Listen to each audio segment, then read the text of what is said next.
Keberanian Partai Nasional Demokrat atau Nasdem mendeklarasikan Gubernur DKI Jakarta Anies Rashid Baswedan sebagai calon presiden atau capres menimbulkan tanya terkait keberlangsungannya dalam koalisi pemerintah. Benarkah Presiden Joko Widodo akan meresapel menteri dari Nasdem?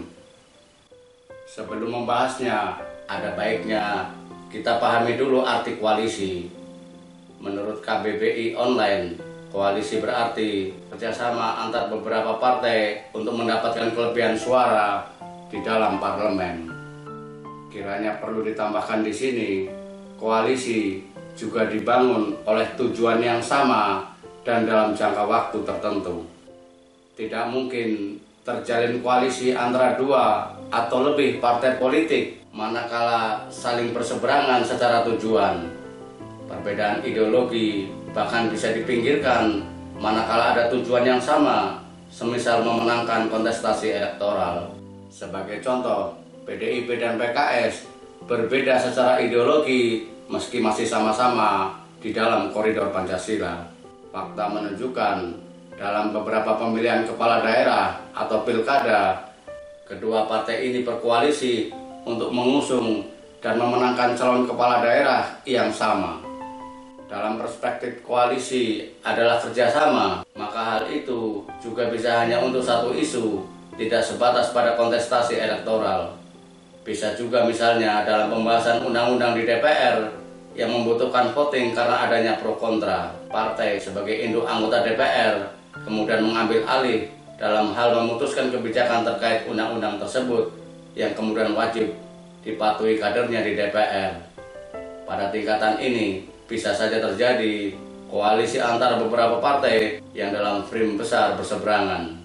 Contoh dari model kerjasama atau koalisi temporer ini adalah dalam pembahasan rancangan undang-undang tindak pidana kekerasan seksual atau RUU TPKS. Di awal-awal pembahasan, Partai Golkar, P3 dan PKB yang notabene partai koalisi pemerintah justru bergabung dengan PKS menolak RUU tersebut karena ada pasal-pasal yang masih kontroversial.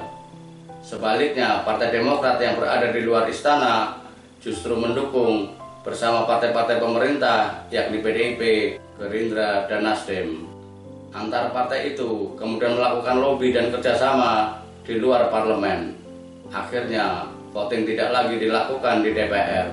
Semua partai mendukung dan mengesahkan RUU TPKS menjadi Undang-Undang Nomor 12 Tahun 2022 meski ada fraksi yang menyertakan beberapa catatan. Setelah selesai pembahasan RUU TPKS dan tujuan tercapai, kerjasama pun bubar dengan sendirinya. Hal ini karena koalisi memiliki durasi atau batasan waktu. Koalisi pemerintah saat ini berumur sampai akhir masa pemerintahan Jokowi Ma'ruf Amin, yakni 20 Oktober 2024. Dengan demikian, memaksa agar koalisi pemerintah saat ini mengusung calon presiden periode 2024-2029 sesuai dengan instruksi siapapun, baik presiden maupun partai anggota koalisi, jelas menyalahi pengertian tentang koalisi. Kedua, koalisi pendukung pemerintah hanya memiliki kewajiban untuk mengamankan kebijakan-kebijakan pemerintah saat ini. Itu artinya menentukan capres mendatang jelas menjadi wilayah otonom masing-masing partai, bukan bagian dari kesepakatan koalisi. Ketiga, keberadaan menteri-menteri dari partai adalah buah dari politik bagi-bagi kekuasaan. Dalam konteks ini, partai yang telah berkeringat, mengusung maupun hanya mendukung seperti PAN, berhak mendapat kursi kabinet. 3 menteri dari Nasdem di kabinet Jokowi Ma'ruf, yakni Menteri Komunikasi dan Informatika Johnny G. Plate, Menteri Pertanian Syahrul Yassin Limpo, serta Menteri Kehutanan dan Lingkungan Hidup Siti Nurbaya Bakar juga merupakan imbal jasa karena Nasdem telah memberikan perahu untuk mengusung Jokowi Ma'ruf di pentas Pilpres 2019. Menjadi tidak elok jika keberadaan menteri-menteri itu diganggu-gugat hanya karena Nasdem mendeklarasikan calon presiden yang tidak sesuai dengan selera penguasa atau anggota partai koalisi. Keempat, sejak kapan Anies menjadi oposisi pemerintah pusat? ini sangat rancu, sebab sesuai Undang-Undang Pemerintah Daerah, gubernur adalah wakil pemerintah pusat di daerah. Karena Indonesia menganut sistem presidensial, maka pemerintah di sini juga berarti presiden. Dengan bahasa lain, gubernur adalah pembantu presiden di daerah. Itu sebabnya kebijakan yang diambil gubernur tidak boleh bertentangan dengan kebijakan presiden. Lalu kebijakan Anies yang manakah yang bertentangan dengan kebijakan presiden sehingga dipersepsikan sebagai oposisi? Bahwa dalam tataran pelaksanaan berbeda, harus diingat gubernur juga memiliki hak diskresi. Contohnya dalam program revitalisasi Sungai Ciliwung, pemerintah pusat tidak memiliki kewenangan dalam hal penentuan model yang diambil. Sah-sah saja di tingkat pelaksanaan ada gubernur yang suka ketika Kali Ciliwung dibeton dan yang lain memilih cara lain. Sangat naif ketika hanya karena beda pelaksanaan dalam sebuah kegiatan lantas diposisikan sebagai oposan. Padahal dalam kontestasi Pilkada DKI Jakarta 2017, Anies diusung oleh Partai Gerindra yang kini menjadi bagian dari pemerintah.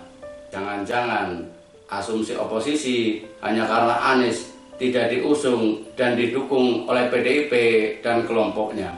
Jika benar begitu, berarti pengertian oposisi harus diubah.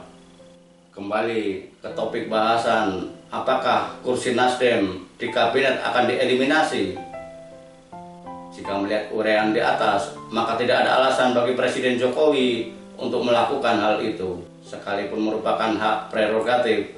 Dalam beberapa hal, Presiden Jokowi hanya menerima nama calon anggota kabinetnya yang disodorkan partai pendukung, dan sampai saat ini Nasdem masih menjadi partai pendukung pemerintah. Beda hal jika Nasdem kemudian dalam tanda petik diusir dari koalisi pemerintah. Tetapi untuk sampai ke sana, kalkulasi politiknya tentu tidak hanya sebatas dukung-mendukung Capres 2024. Masih banyak kebijakan Jokowi yang membutuhkan suara Nasdem.